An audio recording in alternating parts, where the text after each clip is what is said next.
today I will be focusing on the art of overtaking. So, overtaking is one of the many skills you need. You need to master to become a good driver. I'll cover all of that in another video, I guess, but yeah, so first off, overtaking on a straightaway sounds simple, but when you think about speed of cars and stuff like that, it's not going to be that easy. So yeah, so for reference, you are going that way on a straight, and then yeah, I'm also going to use these, that's going to be the width of these cars for the video, so I'm gonna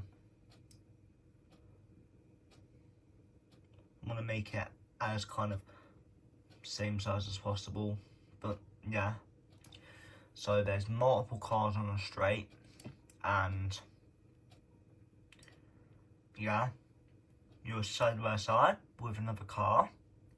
You're getting into the slipstream, and then I'm also going to draw the track so you know where the track is. So yeah,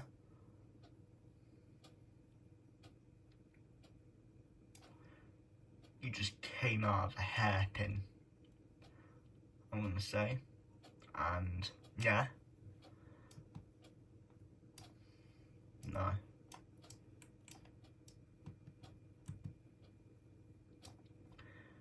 Pretty simple, right? And then let's say there's a straight here, and then there's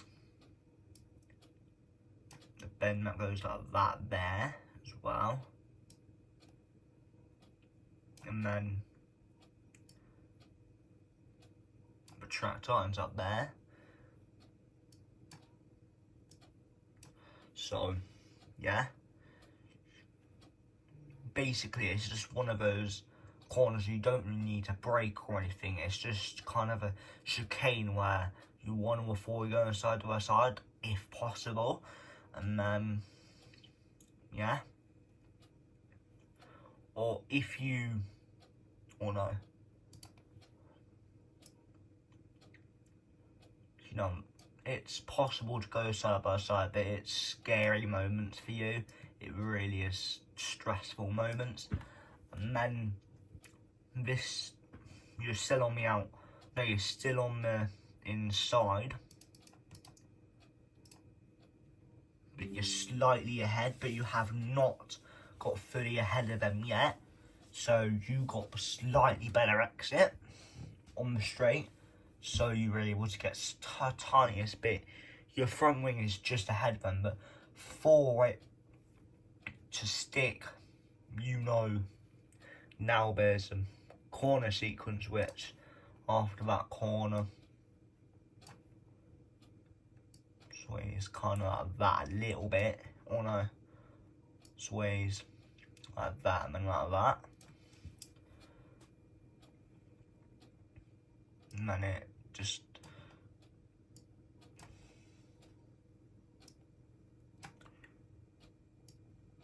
and then it's a corner here, and then it goes back there,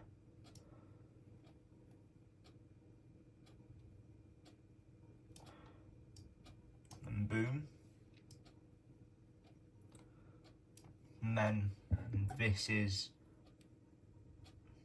yeah, so that line here is the track limit, so, and then you will now be inside, so you've got to leave them the space to potentially stay ahead cleanly, but you get a poor line, you don't carry much speed, you carry a little bit less than you normally should be able to, so they get the switch back on you again, and then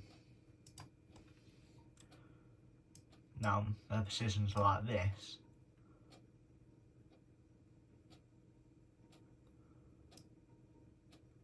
rear bumper is just ahead of me now, but you're on the outside. So if you get good run, so I'm gonna draw.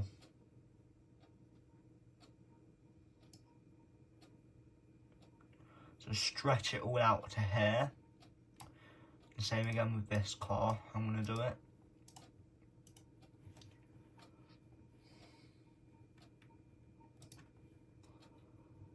And then more slightly behind, but they misjudge their braking point. Or no, you kind of get a better exit.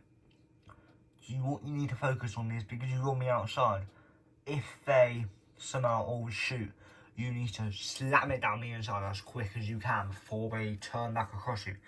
Because now they've made the mistake of misjudging the braking, they cannot just sweep back to the inside. That's bad, dangerous driving. They've got to leave you a space by going wide. So they'd have to leave you all this space. They just can't go like that, for example. They have to leave about that sort of gap so you can sneak down the inside here. And then kind of boom. So for reference, right? Okay, that's weird. Okay, I don't know what has happened there. I don't know what has happened, but yeah, anyway, there's 2 cars here. So yeah, I don't know. Instead of using those, I kind of need to get proper vehicles up, I would say.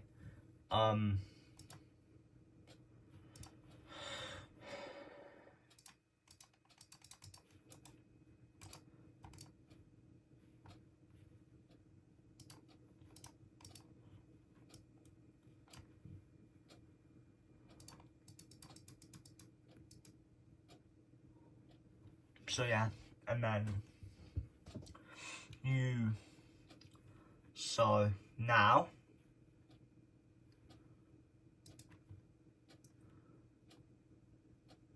you're going to be the one on the inside, and there's someone on the outside as well. Them on the outside, you on the inside. I'm going to extend it out here, so there. And then now you're right on the inside here. And then, yeah, so now they need to leave you a space out there, so then you can kind of take the line there as well. And because they went wide, they probably would have braked. So to avoid them hitting the barrier, they would have probably braked a little bit more as well. So then you were able to get the better line through there. That's a simple short track where you can kind of just keep doing the switch back if that happens. But now let's use a harder track, for example. So this track consists of less straights, meaning it generally is harder just to do moves, and it's a tighter track as well. That's where it's going to become a challenge. Let's say it's a wide track, so then easily you can go side by side, but I'm going to use this tighter one. I'm going to draw slightly. So right now this is kind of just a line, just super straight away. And then now there's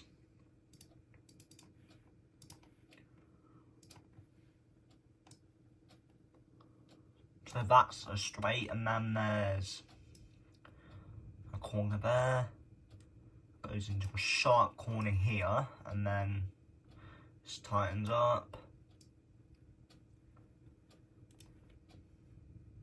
It's a more twisty track now. It leads up into there.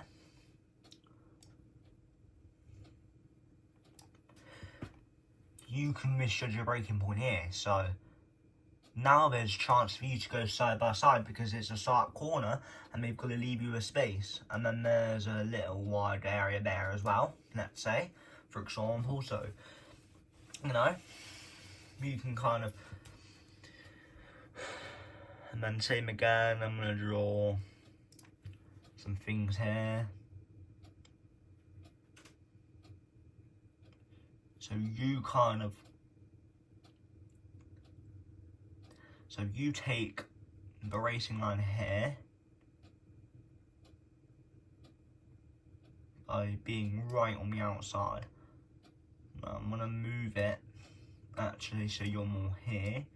And there's another person beside you here, which they are ahead of you at the time, just about. But I'm going to draw a line for the breaking point. So, yeah. For the outside and the inside breaking point. So, because you're on the inside, it's going to be tighter. You're going to... Oh no, the genuine normal breaking point is here. Let's say, for example, no, I need to draw a line, so, pencil, so, that's a breaking point for reference around about there, but your opponent decides to break just after, so then they end up going about here, where this sort of circle is, so, then you are able to cut across them right here, there. By that point, they're already about here, so they can't just sweep the back like that, can they? Because you're already there now. So let me just undo that quickly. So then let's draw two other ones. So this first one is you at the time now. And the next one is your opponent, which about there. So I need to move you back a bit because you're too close to them. So now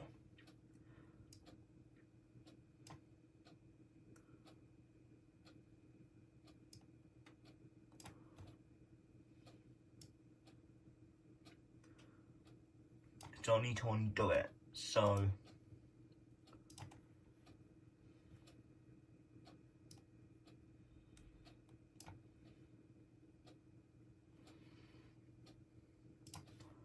now they're just kind of trying to go back across. But there's going to be a collision now because they're heading more to that inside apex or outside apex, and then to take the line there, then through there, then yeah. But they're going to hit you now because they are sweeping across you. You need to kind of really just get the better line really and know when your opponent is going to do that. So yeah, but you managed to get the inside line because they overshot. But another example is you are on the main straight, which is an F1 sort of straight, so a decent lengthy straight, and now you're generally just waiting for them to, like, you are just waiting for them to allow. So basically what you want to do is you want to get their slipstream, and then you want to, if they are on the outside, you want to move to the inside. And if you are kind of, let's say, this is the opponent's back bumper. This is a thing of where your opponent's back bumper is, and this is a reference of where your front bumper is. You're just ever so slightly behind them, but now you're on their inside. They know you're right about a few milliseconds behind, so they can't just weave across you. They just cannot do that whatsoever. But let's say this second one is where you are. They have got the space to do that because that's the length of the car. They are just ahead of you. So if you gain, they're going to have to leave a space. But let's say they gap you a tiny bit more. They know they're still there, so we've got to just go on the outside line, and then if they realise they're there and you're out there, they can kind of just take a racing line. But now they know you're right on the bumper, so they're trying to turn in, but because of where you are, you have got the inside line, right? And then you kind of dive down the inside. That's an easy move because you got, but now let's say you are the opposite, you're on the outside and they're defending the inside. There's a chance they are going to go wide and overshoot the corner now. So, yeah. This is you outside, them inside. Now, you've got to do the same. You've got to think, okay, I need to, now, after you've done the corner, you are going to be there on their inside through the corner. Because, like right here, you're going to be on the inside, but then you're going to go straight back to the outside. So, if you can get a good line, you might be able to just make it stick. So then your opponent kind of takes, no. So then your opponent ends up taking this line, trying to leave you as much space as possible, and then boom, they go a little bit wide, and then you are instantly, so this is your opponent's first line, which isn't too bad. They go a bit wide, but then they leave you a space there as well. And then this is your line. You deepen the space, and then you get the apex here. And now you are there, kind of. And then you can either decide to stick to the inside again, essentially taking your opponent's line. Well, hold up, no. So, yeah, that's your line, and that's your opponent's line. So they had to leave you a space, but they left you kind of too much space, as you can see, because the width of the car goes there, and then their front tyre was about there. That's still close racing, you see, but they're still leaving you quite a decent amount of space. But the thing is, you just need to do your best to kind of just overtake them, really. There's not really much else I can say about that, to be honest. So, yeah. But because I genuinely am so bad at this, I'm going to show you a video as well. I've tried to explain it as best as I could. So I'm going to move the video over here. So,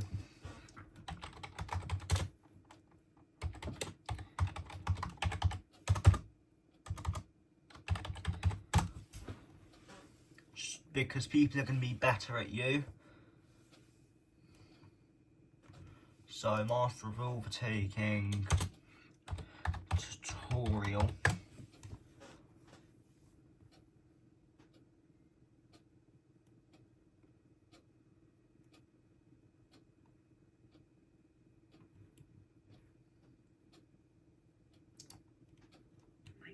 This applies for kind of all motorsport, to be honest.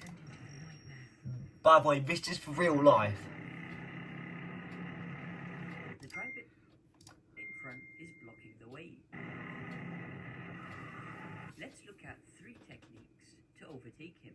In rental karting, you'll often come across slower and less experienced drivers, so a commonly used technique to overtake is the switchback. This is where you're both approaching the corner side by side.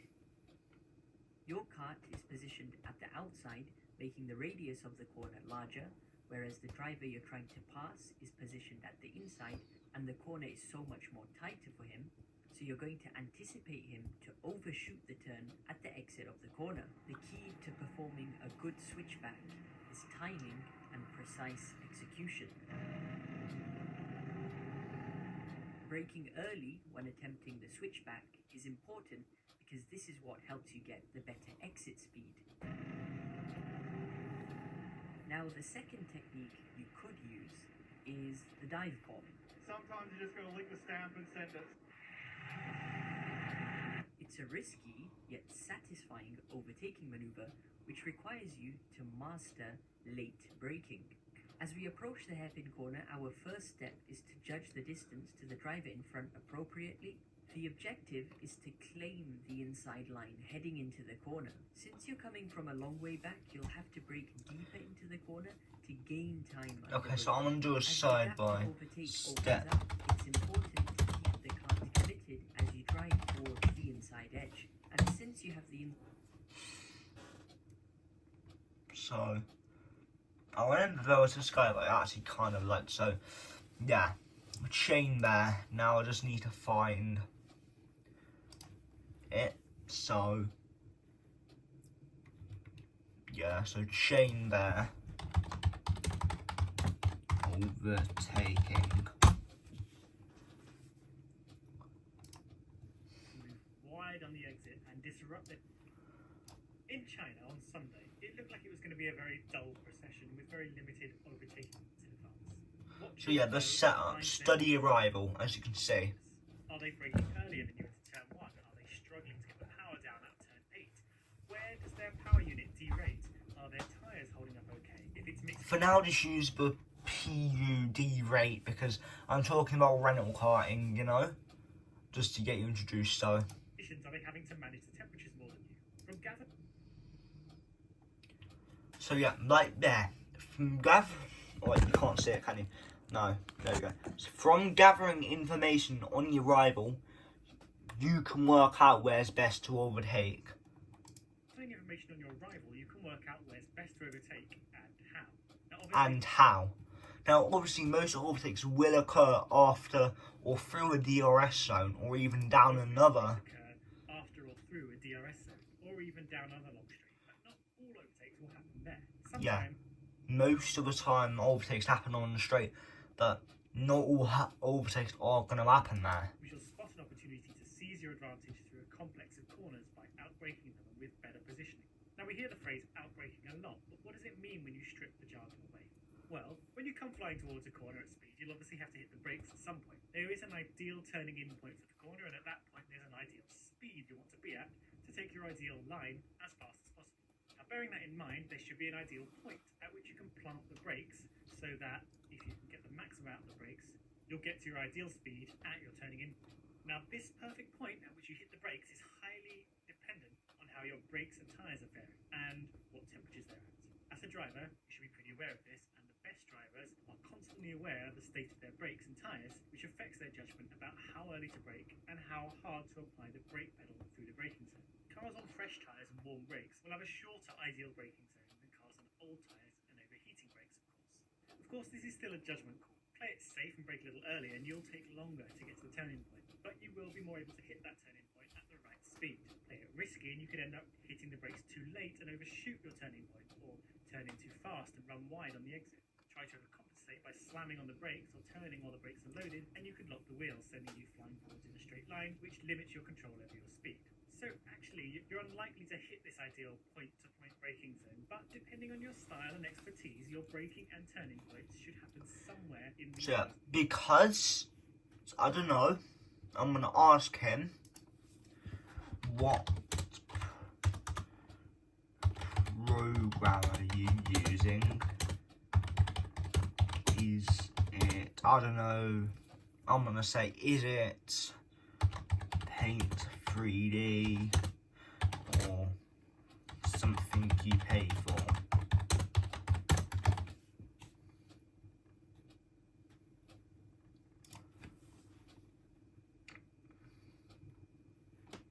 Areas. If you're not a great braker but you play it safe, you're more likely to have a longer braking zone here with an uncertain but early braking point. If you're better and more confident on the brakes, you'll have a shorter braking zone but with more error margin for overshooting. To put into perspective how important precise braking can be, imagine a sharp corner at the end of a long straight.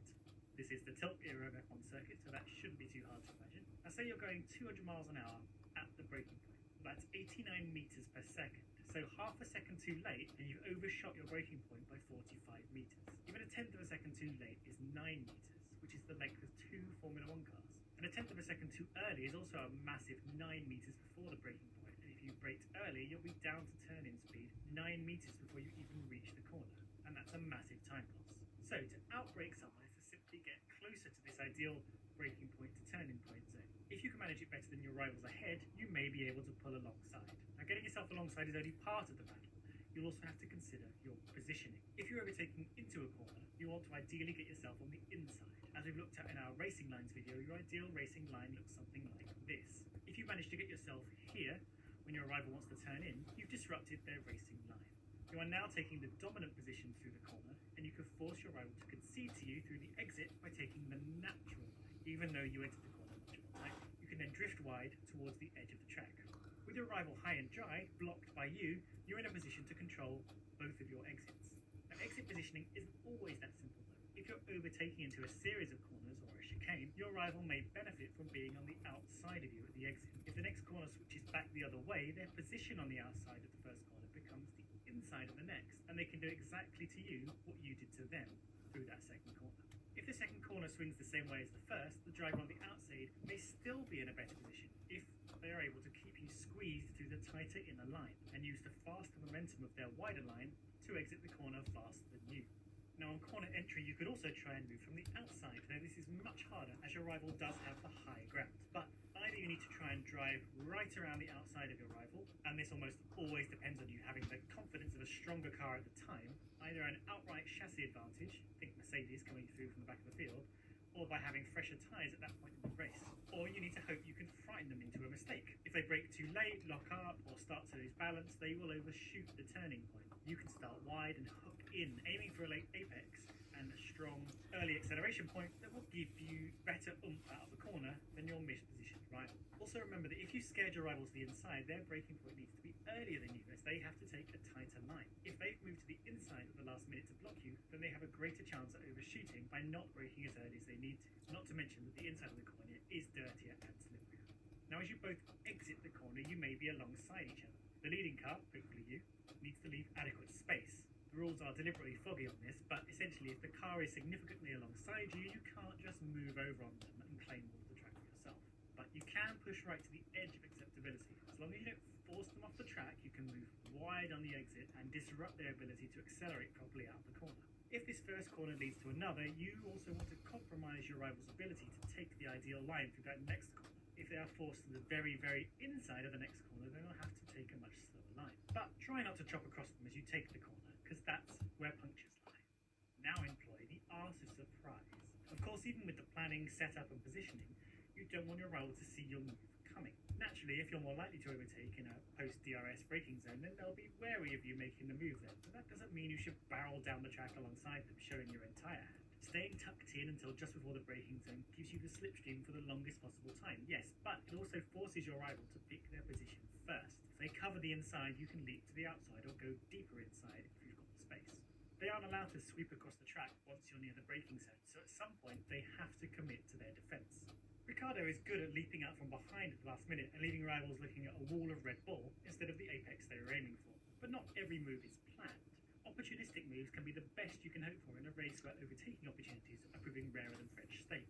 Making a spontaneous attack requires constant vigilance if you're close behind and hunting. Your rival may make a mistake, run wide, struggle with traction, have to dodge back markers, lock a wheel, and you won't know when this might happen, though you can start to make educated guesses if you're paying attention. You have to be ready to seize the moment and throw yourself into a braking zone, slingshot around the outside or zip through the inside if you see an open door. Now of course this is all prone to risk. Reactive moves don't have the same time to assess whether the move is worth the work. In China, when Max spotted Lewis was slow out of turn 6, he realised he could out-accelerate Hamilton and possibly come right around the outside through the long turn 7 on his much grippier tyres. Now you can see him assessing it through the move, and he has plenty of opportunities in turn 7 to concede, but ultimately he's frightened off the road when Hamilton starts to slip wide.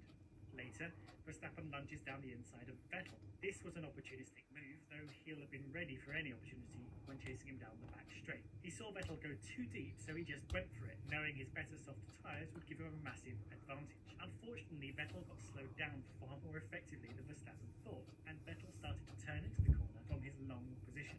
Suddenly, Verstappen is barreling towards the side of Vettel, and he has to tighten his line and brake a bit harder, but it wasn't quite meant to be. Decisions made in split seconds are improved by better instincts, and instinct is honed on experience. Let's compare this with Ricciardo's move on Bottas in turn 6. Now, you don't necessarily expect to make a move here, but it is very possible. Ricciardo moved inside, but only as inside as he needed to. There's only a breath of space between them, even as Bottas starts to squeeze. Ricciardo also doesn't brake as late as possible. He brakes later than Bottas and continues to squeeze the brakes just enough to gain position over Bottas through the braking zone. And those are the main technical points of overtaking. And on paper it may seem simple enough, but on the track it's about knowing what your car can actually give at any given point, having a feel for the changing track conditions, and being hyper aware of your rival, figuring out where they may leave opportunities for attack. And on top of this, they have to battle the inherent regulatory problems that have stymied overtaking for years. But that is another story.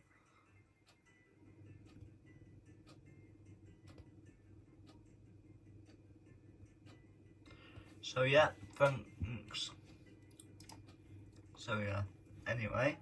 A CRM shouldn't set your team. Now, I hope you've enjoyed this video, so I'll see you in the next one. Bye.